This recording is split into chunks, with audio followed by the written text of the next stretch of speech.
they enhance they develop the community, they make things lively, and without them, there is no nothing. The indigents of a place are to be considered not because they are the people there, but also because they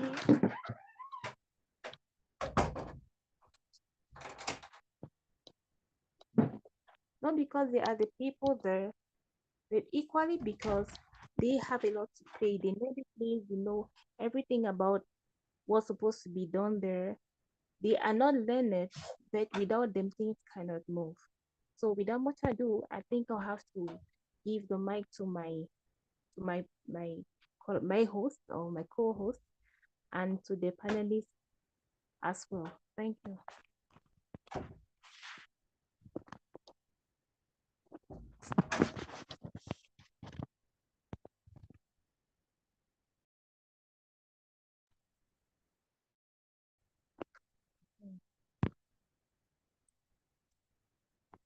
I'm not even getting the email.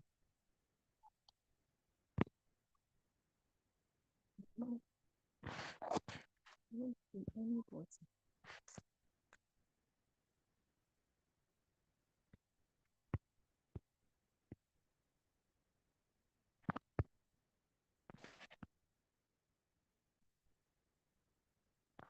I don't see anybody.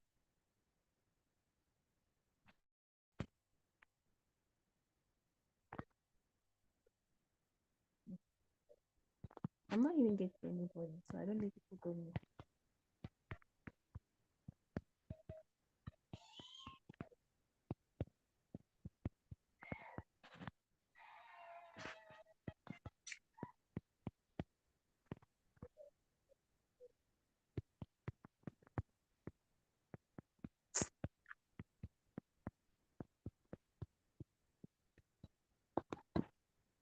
Mm.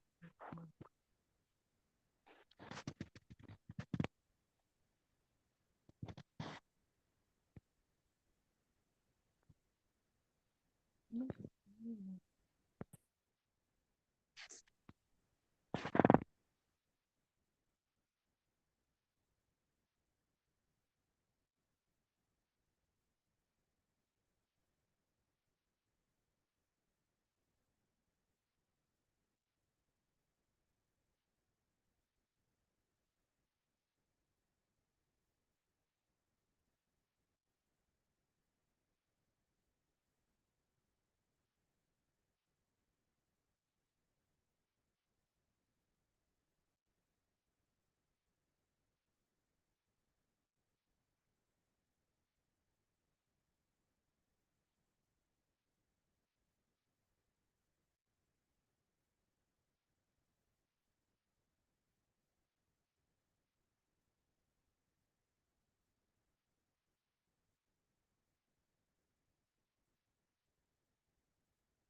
All right, good evening, everybody. I hope you're good.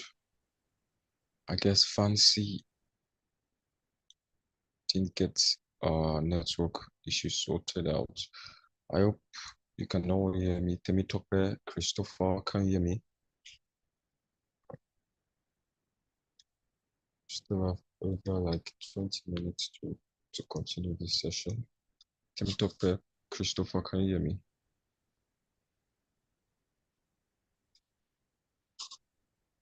Christopher, can you hear me? You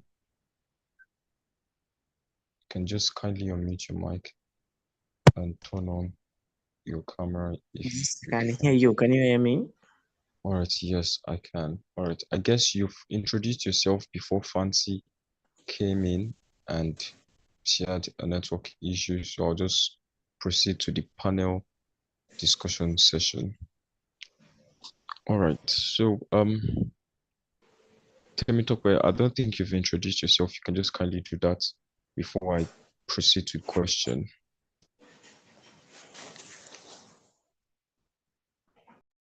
Temitope, can you hear me? Temitope, can you kindly unmute your mic?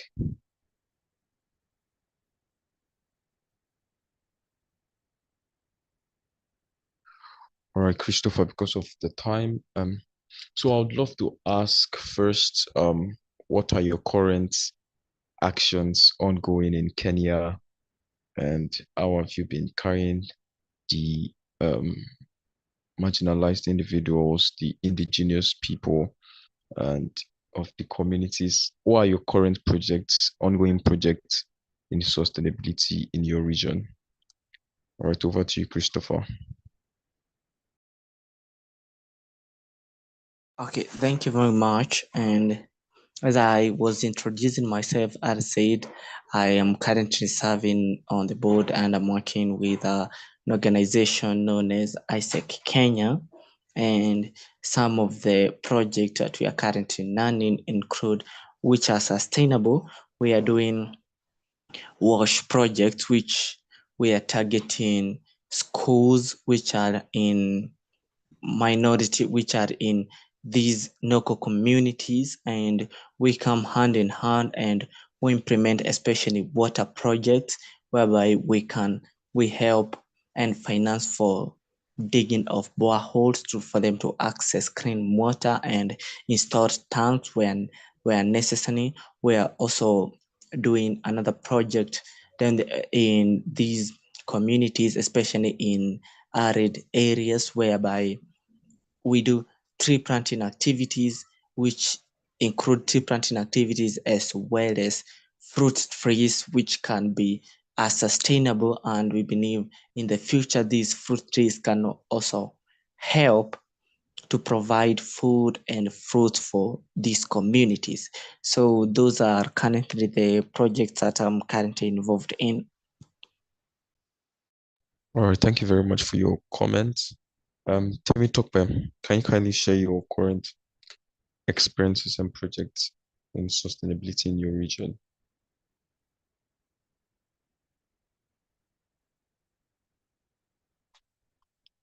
Temitope, can you hear me?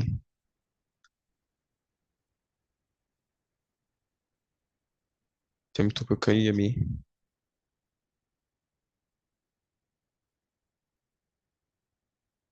Temitope, can you hear me? All right, the time is fast spent and just about 10 minutes more. So just Christopher, I would like to know also your view and perspective on this. So what does it mean to recognize the place and role of indigenous community, and why is it important? What does it mean to recognize the place and the role of indigenous community in sustainability, and why is it important? Okay, thank you very much. And I think, according to me, one of the main reasons as to why we need to acknowledge this indigenous community is the fact that these communities, most of them, since you find in their regions or in their countries, they're usually the minority groups, you find they have knowledge on certain on certain information that they have that is very valuable that the rest of the world doesn't understand, especially when it comes to matters of sustainable land use and matters of climate change, because you find these communities being the minority, their way of life is usually sustainable, and acknowledging these communities and being able to learn from them is actually a very important, because we can learn a lot from them and gain a lot of valuable knowledge from them. And towards acknowledging these communities, we need also to acknowledge the past, their culture, their way of life, acknowledge they are part of us. If it is a community in a certain country, let them be acknowledged as being part of that country. Acknowledge some of these communities, you find they have some histories which they have happened to them, and some of these histories may not be good. We need to acknowledge the past of these communities, so that once we acknowledge them, then we can then move forward and learn from them what they have that we don't have, the information that they have on land use, sustainability, on matters of healthcare and others, so that we can be able to produce. That's my take on the same. All right, thank you very much for your response concerning that, acknowledging the indigenous people, because currently most of their livelihood are sustainable and they contribute even the least emissions.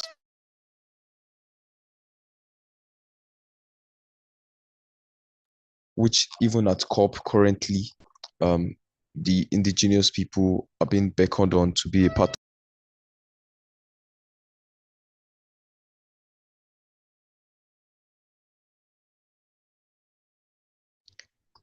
of the decision process at COP, just like COP28 coming in few weeks at Dubai.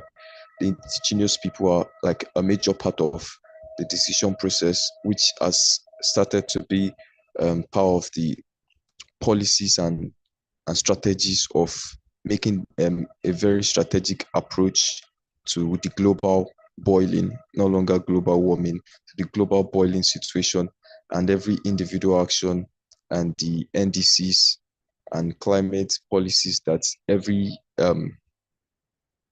individual country or party, like it's been mentioned at COP, how every individual country or party are taking decisive actions with their presidency.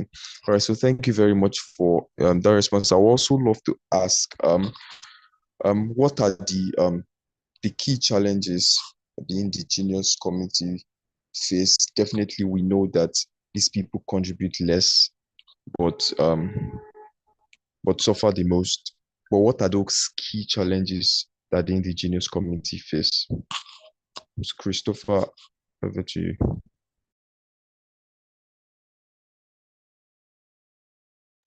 Okay, thank you. And once again, as I've said, Anna, is that most of these communities are usually the minorities. And one of the key challenges that they face is that majority of them are sidelined when it comes to decision making and when it comes to policy development. And this, when you're talking about policy and governance, they shape how they shape how we fight climate change. They shape when we're talking about sustainability, we have to talk about policies, you have to talk about registrations. But when we sideline these communities, it becomes a major challenge. And then you have to talk about the resources. These people have limited number of resources, and majority of them, and then another key challenge is that people don't acknowledge what these people are doing. Unless this time now that we are really focusing on this indigenous community and trying to understand what they know and trying to bring them to the table, trying to bring them to the discussion and trying to get their point of view, they have been very much sidelined, and it's been a challenge, and we have not really acknowledged their importance when it comes to matters sustainability and climate change. And as you have said, these are the least emitting people or the populations when it comes to contributions to climate change. Their way of life is usually sustainable. And the fact that we are not acknowledging that is a challenge on itself. And we need to acknowledge what they're doing. We need to have more of them when it comes to when we are discussing matters regarding policies and registrations to combat sustainable land use and sustainable ways of life. When we discuss the climate change, they need to be on the table. We also need another big challenge that is to these communities is that when we're talking about globalization and an erosion of their cultures, because when these people are they are the minorities, but when you find them being displaced and the waves of globalization, it's a big challenge when it comes to their culture and their way of life, which really is a problem on its own. I think that's my take on the same. All right, thank you very much. This question is to Temitope Lawal. How do you think the government, both the government and the non-government organization, can better support the indigenous people, their self-determination, their rights, their privileges? How do you think both government and non-governmental organizations, philanthropists, fundraising organizations, how do you think we can come together to support indigenous rights? Temitope, over to you.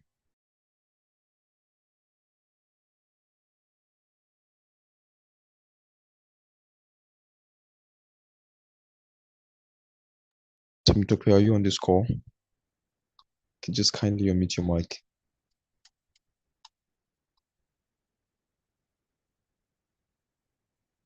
All right, because of time, Christopher, can you just kindly shed more light on that also? Like your perspective or your view on that? Could you please repeat the question again? All right, how can the government and the non-governmental organizations better support the indigenous self-determination and their rights?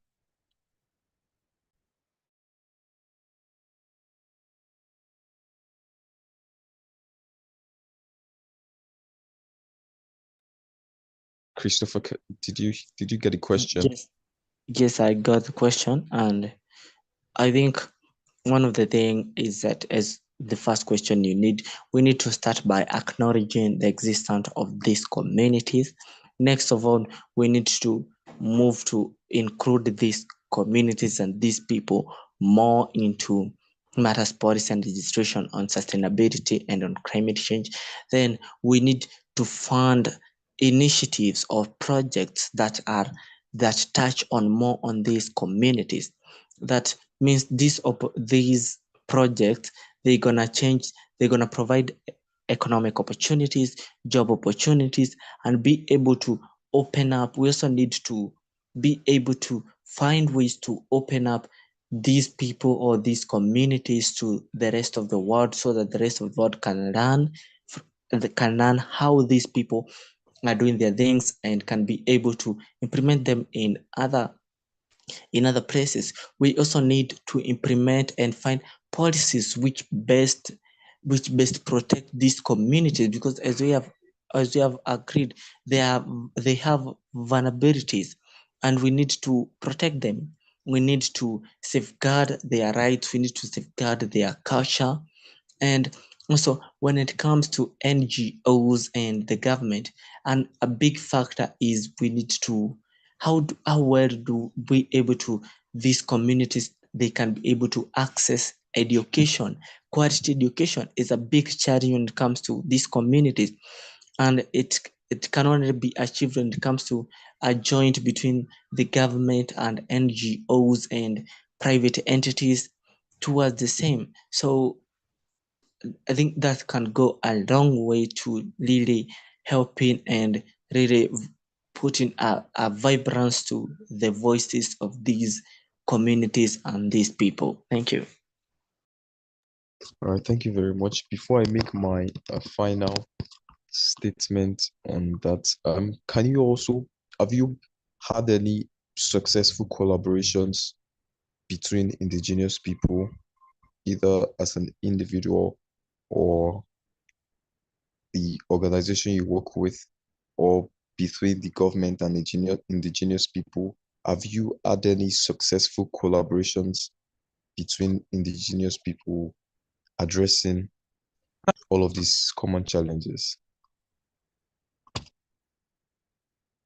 Okay, thank you. As I've said, the organization I've worked in, we have been able to do some of these projects in, I think this is the third year we're working, and we major work with these communities, and we have done a lot. And mostly of when we do this project, we make sure we partner up with other NGOs, private entities, and the government to bring it on board, especially when you're doing stuff like planting trees and tree planting activities. We try to involve the government or the Ministry of Environment and find ways, and also we try to find communities whereby that we can go do a project but leave the project in their hands for them to control, not for us to control it. Give them the tools that they need to be able to build themselves. So what we just do is just hand them the tools or show them the way on. There is also we have trained several of them when it comes to sustainable farming, and delivered some of the tools that they are needed when it comes to sustainable farming. So yes, those are the ways and some of the projects I have done and I've worked on to be able to bridge these challenges that are in these communities.